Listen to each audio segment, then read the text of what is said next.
This is Digital Perspectives with Brad Kimes. Subscribe for new content notifications. Now, here's Brad Kimes. Come on in.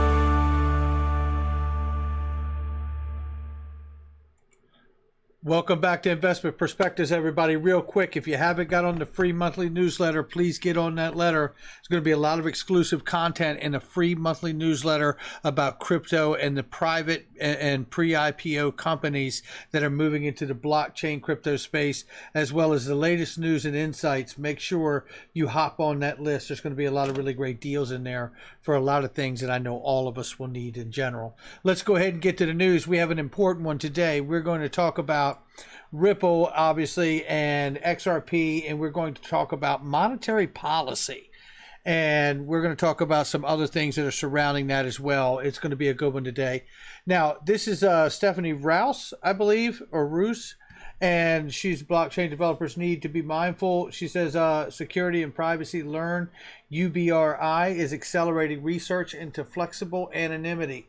This is really great because they're always working to further our protection in this space. And this is where I'm going to remind you about PureVPN in my comment section or in the description box. It's 99 cents for a 7-day trial if you use that link. It's not that big of a deal. And I'm telling you right now, the anonymity protection online, knowing that the market is really starting to move now, and I want to be safe in a bear market or a bull market, but the reality is that I want to know that I'm safe, and I want to know that I have the anonymity I need online when it comes to my identity, protecting me and my family. So make sure you check out PureVPN. Let's get into this, ladies and gentlemen. All right, Greg Mannarino, credibility. Do these people really not understand that the dollar is deliberately being taken down by the Federal Reserve itself in its current form to make way the new dollar? Question mark. Mind blowing.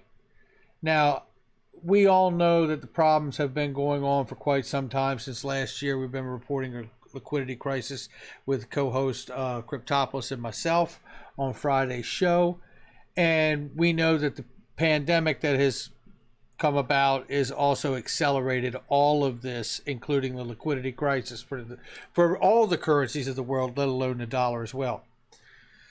Okay, so let's start peeling this thing back a little bit. Now, this is from Judy Shelton's page, who is currently waiting for a full floor vote from the Senate to get confirmation on a Federal Reserve chair position. Now, she puts a video here that I think we covered when it came out back in July, where Christine Lagarde, the ECB president, the European Central Bank president, remarks about price stability and about how price stability is the most important thing for the economy globally, and all of us everywhere, families, businesses, and governments. Every day, the biggest thing we need to be able to count on is price stability. Well, it's a little hard to do because we have seen drastic things happening. Now, to back up this idea of price stability, looking at Judy Shelton and what she's offered as a solution to this inconsistency in the currencies is that we all know that she's talked about being an advocate of getting back to a gold standard, possibly in a very cryptocurrency way. Now, let's just look into some of these ideas here. I want to read a comment by Judy Shelton here. I don't see it as so much as returning to the gold standard, more like back to the future. I think that what a gold standard stands for is monetary discipline in its own sake. Money is supposed to be a unit of account, a reliable measure, and a dependable store of value. It really shouldn't be subject to who's the chairman of the Federal Reserve. That is quite a statement right there. Quite a statement. Now, there's three things that make up a currency. One is a store of value. Two, a unit of account. Three, a medium of exchange. If you'll notice, she only talked about in that comment a unit of account and a store of value. My thought is that this gold in a cryptocurrency sort of way may be referencing the medium of exchange, could be a neutral asset like XRP. helping to preserve the dollar as a global standard, because you could keep the unit of account as the United States dollar and use XRP as the medium of exchange between all currencies. This would create a store of value in XRP, and if you did it in a gold way, like Judy Shelton has talked about, by introducing a gold bond-backed market, which more than likely would be tokenized as well as the digital dollars are tokenizing now, I would suggest that that system may have a chance of bringing a real confidence back into all the major currencies' dollars if they do that to the 5 or 7 major currencies of the world. I think that would bring an enormous amount of confidence back into the fiat dollar, whether it was digitized or not. So again, the two things she points out is a unit of account and a store of value. She does not really focus on the medium of exchange portion, which is interesting because if you, like I said, use a spoke and wheel, cog and wheel scenario, you could see XRP sitting in the middle of all of that, while the US dollar could remain as the global reserve currency. It could certainly remain as that with the unit of account. All right, let's keep this thing going. The other thing that's interesting is we just heard Brad Garlinghouse. That shout out to XRP Crypto Wolf, and we covered some of this morning, but I want to touch on a different angle and a more expansive angle than this morning's video. And if you haven't seen this morning's video, I really suggest you watch it, because I think sometimes the morning video and the afternoon video really complement one another here, and this is one of those cases. Brad said USD, United States dollar, isn't going to be toppled by gold, yuan, or crypto anytime soon, but it's gradually getting weaker. And he's right. And we looked at the dollar Dixie this morning, the dollar index, and the dollar has been falling pretty strongly. Now, he says it isn't going to be toppled, and he doesn't use toppled, I don't think, in his actual terminology, but that's the paraphrase of what he was getting to. And the reality is that I agree with him. I don't see the dollar or any other major currency getting toppled. And you know what? To back that case up, neither does Chris Larson. XRP is to play a supportive role as a global supplement and a bridge asset, or a bridge currency rather. And it's important to understand that because they have been working to deal with the fact, and we all know that they've been working within the system. And it's a reality that, they have told us from day one, Ripple has been working within the system to make it better, to combine this innovative tech in a way that can update and upgrade the world and the financial payment rails, as well as the Internet of Value, to its new standard, right? To a new height and prudential, and obviously to a new level of innovation that's felt all over the world, just the way the impact of the internet was. Well, in order to do that, you have to address the current failing monetary policies around the world with the printing, just like we saw when we started off here today from Greg's post. We all know that's no stranger to that, right? Then we move on to Brad Garlinghouse's comments, assuring of the fact that we're not going to replace the whole system. What XRP is here to do is to help support the system in a new and stronger way, right? And again, there's Chris Larson's comments. What is monetary policy? Monetary policy, the demand side of economic policy, refers to the actions undertaken by a nation's central bank to control money to achieve macroeconomic goals that promote sustainable economic growth. Now, what's interesting here is that when you look at how Dr. Douglas Jackson, who wrote a public opinion submitted to the OCC, basically says, in contrast, XRP, the native currency of Ripple, is effectively a fiat currency. It is money, just like government money in his eyes. And then he talks about, at its inception, Ripple Labs created 100 billion units. 20 billion of which were retained by the creators, who were also founders of Ripple Labs. The creators gave the remaining 80% to the total to Ripple Labs, with the intended use to fund operations.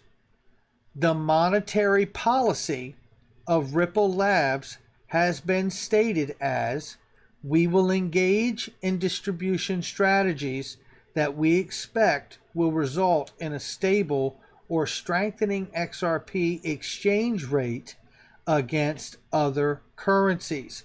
In other words, seen as exactly like a fiat currency, we expect to engage with distribution strategies, basically like the Accelerator program back in 2017, when Ripple allocated $300 million worth of XRP to grow volume in XRP, the utility, throughout the world, where they used a rebate program with basically seigniorage, right? Where they incentivized the different companies, banks, industries, remittance companies, payment providers, whoever is comfortable using it in all the different areas of industry throughout the world, small, medium enterprises. Here, instead of using the direct path of payment that you normally use this new bridge path and bridge currency that we have created and have been gifted because they were pre-allocated the 100 million XRP originally from OpenCoin to Ripple, right?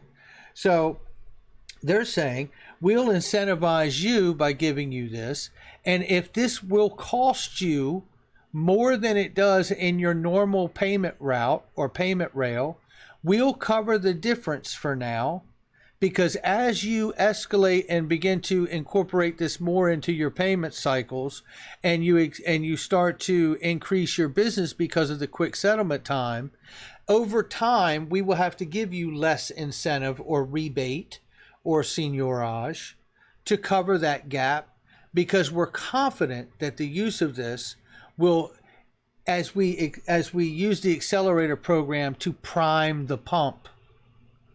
That's what that was about, is about priming the pump to get that perpetual motion flywheel going at some point. And we're not far from that moment, I think. Okay, now, coming back to here's another person who feels that XRP is not only not a security, but a currency. Because the reality is this instrument, for what it's designed to do as a global supplement bridge currency, doesn't work unless it's a currency, in the same measure of the currencies that it's designed to help settle, because it is working to strengthen or result in a stable or strengthening XRP exchange rate against other currencies, giving it itself a good matching pair up against all other currencies on the planet. Now that's remarkable.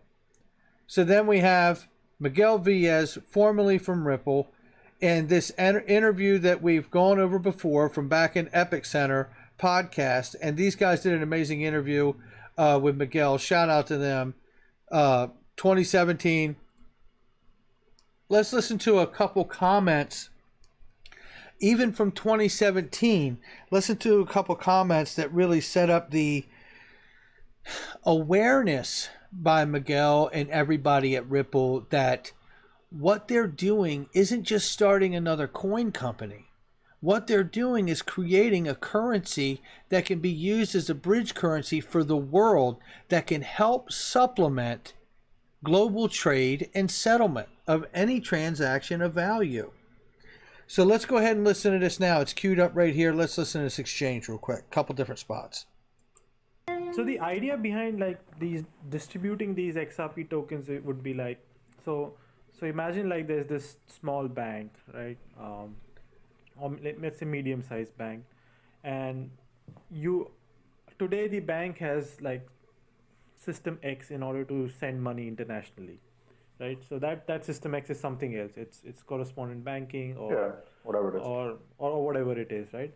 Now ideally you want like this bank that might be based in Mexico to actually transfer some of their international money transfer activities through the Ripple ledger, right? Sure. So you in essence you go to them and you go and tell them that, hey, you guys transfer your activity to our to this ledger. When they end up making that transfer, that provides liquidity, right? Because they will need to exchange Mexican peso for XRP, so that creates liquidity between those two pairs.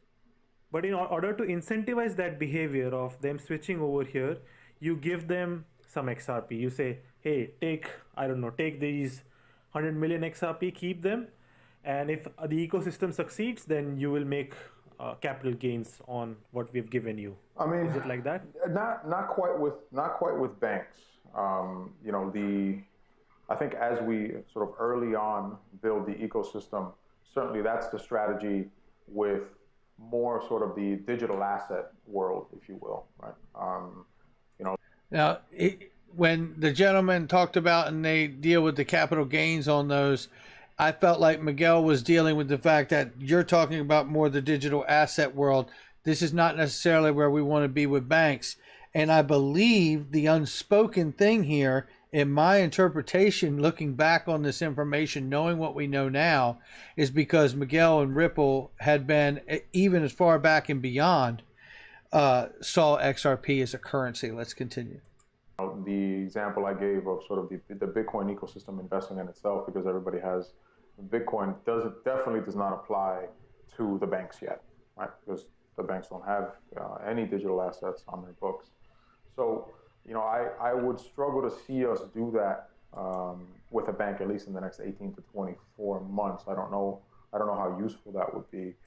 Now, imagine how amazing it is looking back on this just 3 years ago and knowing that we have seen the OCC come out now and say for a fact that banks can custody digital assets. Changes this whole equation, doesn't it? I think the pitch to a bank would be, look, and we just put out a cost savings model on the website, I think 2 days ago or 3 days ago, which shows very clearly when you integrate all of our solutions, how much you save, right? So the bank should have an appetite for running certain payments through our rails, using the enterprise software, using Interledger and XRP, quite naturally.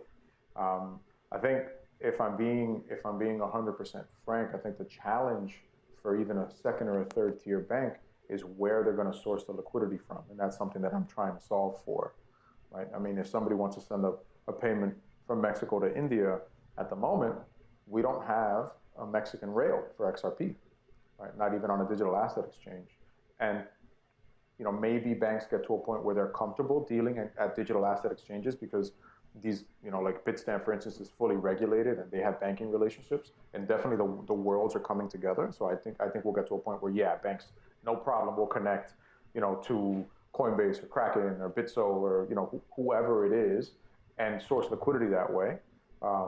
Or the other alternative could be that as this space grows and as liquidity for XRP grows, and we get closer to that goal of institutional standard, places like a Bloomberg Tradebook or an FX All or a Reuters Direct, they start to list digital assets. Now, these are very traditional capital markets FX liquidity pools.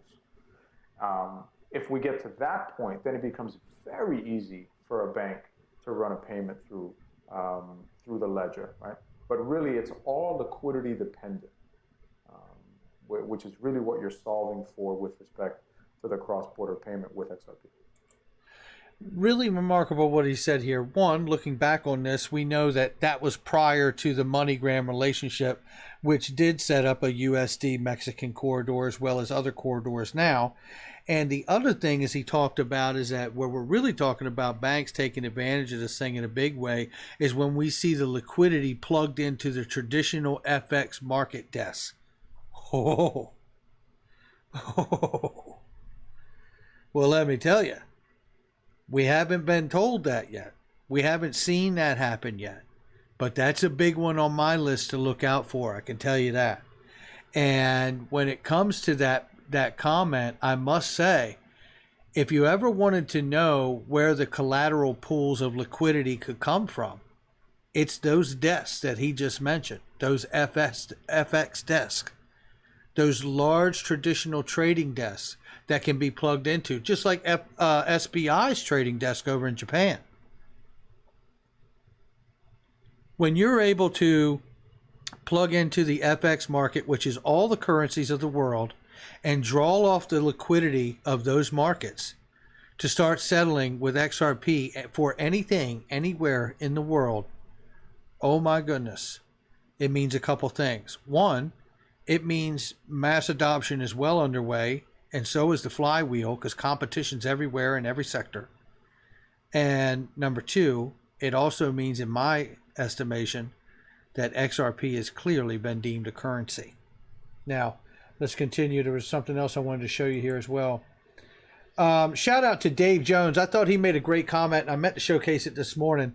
When he was highlighting a comment to the Ripple Insights that talked about Ripple buying XRP back off of the secondary market, right? So, and I thought that was really great, because they're talking about it playing a responsible role in the liquidity process, and sometimes that may involve them going back out to the market and buying some of the XRP right off the secondary market, which is the market we're in, by the way, buying it off of the exchanges, right? One of the other things that really got interesting to me about that idea is that if in fact Ripple holds and controls all the XRP that remains in the world in escrow, and they're out here buying this stuff up off of the secondary market, I think that could clearly be seen as manipulation. However, if Ripple does not really own or control the escrow, meaning there is pre-allocation to a portion or a good portion of the escrow itself, and possibly the escrow being held by an entity like PolySign, then I wouldn't see any case for manipulation at all, because then that means that Ripple, the company, the blockchain infrastructure company, is clearly separated from the asset XRP. And the only XRP they really hold in control are the 6 or 6.3 billion that they actually hold themselves. And whatever they decide to go and buy off of the secondary market, the way anybody could. I mean, this gets more interesting all the time, ladies and gentlemen. I have to say, this is a really, really remarkable time. It really, really is. Now, I wanted to see if I could find one more thing that I wanted to showcase for you guys. And let me see if I can find it here, because I thought that I had shared it just a second ago. Let me see if I can find it. I'm not seeing it here. Let me see here. I can pull this up. And let's see what we got here. Jim Rickards shared a post not long ago, and it should be here in his thread. Pretty much at the top here. Let me see. Hopefully I can find it. And there was a terrible explosion in Lebanon, and I hope that nobody was hurt. I fear there may have been, but I hope not. Let's see. It was on the velocity of money, and I think this was... No, maybe that's not it. I was hoping I could find it really quickly for you guys, because it was... There it is right here. Here it is.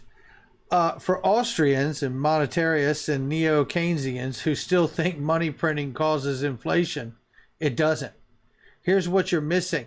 The explanatory variable is velocity. It has collapsed. The Fed can't control velocity. Math is easy. $7 trillion times 0 equals 0. No velocity equals no economy. Well said, Jim Rickards. What I believe he has coined perfectly here is capturing the notion and the idea that we have been watching the Fed spend $7 trillion on not only helping everyone else out, but buying all the private debt and the corporate bonds and all of these things outside of the U.S. Treasury bonds that we've always seen them do. Now, this is a big deal because it makes the market look like we're positive, even though 30% of all full-time workers in the United States have lost their job. One would think to look at the numbers on the stock market and think, wow, things aren't really that bad. But when you look at this, the velocity of money, how fast money moves from one hand to the next, right? How fast it can settle and be spent again. You're seeing it absolutely fall like a manhole cover from the sky. And when we talk about, the idea of a new digital asset bridge currency like XRP, we talk about the liquidity that's needed. So we talk about the idea of understanding of how to plug into these traditional FX desks and really, really get to a place where it can be a currency. And you know what? In order to be a currency, let's get back to this for a second, because there's another spot I want to take you to. And this brings us to this point. Let's go right here. I think maybe somewhat idealistically, as we all do when we take big leaps and big risks, because I've always believed from the minute I read the consensus, the white paper on the consensus mechanism for XRP, I believed it had the capability of changing the world. And I've had conversations with Chris Larson and Arthur and David around the fact that it is, I think, transformational software that we kind of owe it our best effort to get it to where it belongs and where it deserves to be. And that's the huge part, is he sees this as transformational software that can change the world. Let's keep it going, because it gets better. Here we go right here. I'm obviously pretty stoked. Like, how do you intend to distribute the rest of the XRP then? Yeah, no, that's a good question, Mahir. And I don't necessarily know that we'll ever distribute all of it. In my mind's eye, there's a possibility where, we end up more of a lending kind of, more of a lender of last resort capacity, maybe. I think that would be a little strange for a software company, and maybe some things would have to change structurally. Maybe we have to have a different organization or something. Who knows, right? Unbelievable. There's a lot right there. Maybe we have to have a different organization. Who knows, right? Lender of last resort. We've heard them talk about Ripple, talk about actually getting in the lending game. But as these capital markets develop, as liquidity develops, there are going to be folks who, if they want to provide liquidity in the asset, don't want to necessarily own the asset, because that puts them in harm's way for price movements. So if you can borrow the asset and create liquidity that way, it's actually a much more efficient way to be part of the liquidity mechanism. So as you're talking about there is you could be a market participant instead of a market maker, where you don't have to necessarily hold the asset to make it work. You just need to be able to use it when you need to use it. Pretty remarkable. Let's keep listening and listen very closely now. It's how traditional capital markets work. I mean, my first job on a trading desk was managing the repo book, the overnight Tom Next kind of liquidity provision that every day we had to roll. There's nothing like that in digital assets. So partly because the transfers happen instantaneously, but also partly because it just hasn't developed. And one of my longer term goals, after I get the ecosystem built out, after I get payments running through there, as I start to merge, or try to merge the two worlds, the digital asset markets and the traditional capital markets, as I try to do that, I think one of the levers that we'll be able to pull will be lending. And as a result, I don't necessarily know that we'll need some XRP, right, in order to do that. So I guess a long-winded way of saying, I'm not sure we'll ever get rid of all of it and sort of let it all out into the wild, partly because there is some utility for us or maybe some other, organization having it to make sure that the markets are always liquid. Really remarkable statement. To hold some back, to always make sure that there's some out there for us or some other organization to hold it, to make sure that the market's always liquid. And what a remarkable statement. And I mean, just an incredible interview. We've been over this before, but incredible interview by Epic Center and Miguel Villas there. And, you know, within that, again, I think it's another showcase of Ripple's sensitivity and responsibility to create and honor monetary policy of this asset, the long game, right? This really comes down to the long game here. So again, when I look at this stuff and I think about it, and let me just find this here, and I think about the liquidity crisis that exists, I think about another crisis that's upon us here. And it's the velocity of money that doesn't exist. And it doesn't exist because they've been printing it and they've been buying up the debt themselves in order to make the markets look like they're healthy. And they aren't. And there will come a day of reckoning. And I think Greg Manarino is right when he says that they're really deliberately doing this to take out their self. I mean, there's something coming. It feels, to me, at this point, it feels that the evidence is clear. We don't know exactly all the details, but something new is coming. And I believe something new has to be introduced, because I don't believe that you could suffer this. And one thing I understand about a bridge currency, a digital asset like XRP, is that nothing has the velocity of money in this world, on this earth, as fast and as deliverable and scalable as XRP. All right, that's going to do it for me, guys. Hit the like and subscribe. Make sure you share this with somebody you know. Don't forget, check out that Pure VPN link, guys. Protect your anonymity online. Take care of yourself and your family. I'll catch you guys on the next one. Take care.